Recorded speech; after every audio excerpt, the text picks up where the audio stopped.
Respublikamizning barcha hududlarida bo'lgani kabi Toshkent viloyatining Yangiyo'l tumanini ham kambag'allik, ishsizlik va jinoyatdan xoli hududga aylantirish bo'yicha muhim vazifalar belgilangan. Ana shu vazifalar ijrosiga doir xalq deputatlari Yangiyo'l tumani kengashining navbatdagi sessiyasi bo'lib o'tdi. Unda tuman taraqqiyotiga to'siq bo'layotgan ba'zi sohalar ahvoli chuqur tahlil qilinib, ishni samarali yo'lga qo'ya olmayotgan rahbarlar faoliyati keskin tanqid qilindi. Ishi qoniqarsiz deb baholangan ayrim rahbarlarni lavozimdan ozod etish bo'yicha takliflar berildi. Tafsilotlar Mo'tabar Nurmuhammedova lavhasida.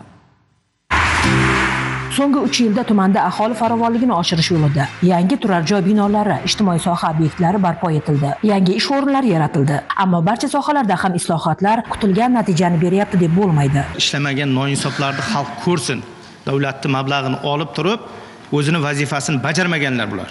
Hisob-kitob yo'q, savod yo'q, ichiga kirmaydi masalani. Yuraveradi mana shunday. Xalq qonini ichib, xalq dardini eshitmaydi ham, tinglamaydi ham. Yangiyo'l tumani xalq deputatlari kengashining 7-chaqiriq navbatdagi 20-sessiyasi tanqidiy ruhda o'tdi. Sessiyada tuman hokimi, xalq deputatlari kengashi raisi Odiljon Atollayev tuman taraqqiyotiga to'siq bo'layotgan sohalar faoliyatini tahlil qilib, ishni samarali yo'lga qo'ya olmayotgan rahbarlarni keskin tanqid qildi.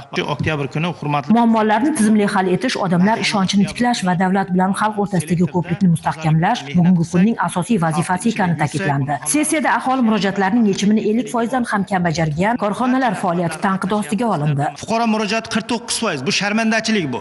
Ichiga kirmagan ham ishlaydiganlarning savodi yo'q. Ba'zi bir tashkilotlarda 50 dan ortiq xodimlar ishlashi bilan bir qatorda, lekin ularning aholini murojaatlarini ko'rib chiqish ko'rsatkichi 7% ni ko'rsatganligi bu juda ham ayanchli holatda bo'lganligi yoki bo'lmasam ba'zi bir tashkilotlarning 2-3 yildan mobaynida 30% dan, ya'ni aholi murojaatlarini o'rganishni 30% dan oshirmayotganligini biz o'zimiz tanqidiy ruhda ko'rib chiqdik.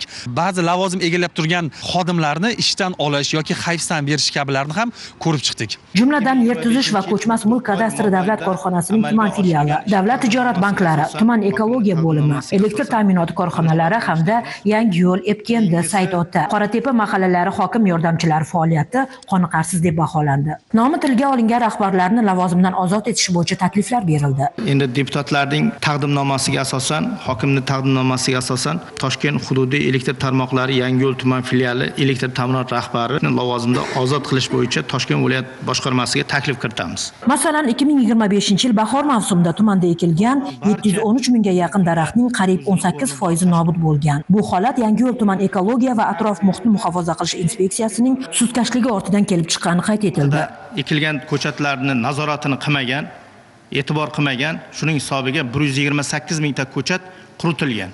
Ushbu kamchiliklarga yo'l qo'yganligi uchun bugun Toshkent viloyat ekologiya boshqarmasiga egallab turgan lavozimidan ozod qilish bo'yicha deputatlarning ovozi bilan birgalikda ishdan olish masalasi bo'yicha taklif kiritamiz. Chunki lavozimiga noloyiq. Sessiya zalini jiddiy muhokama va tanqidiy kayfiyat egallagan bir paytda ayrim rahbarlar ko'zini yumib, uxlashni afzal ko'rdi. Mo'tabar Nurmuhammedova, Aydus Ermekbayev, Zohidjon Mamasoliyev, Toshkent viloyatidan.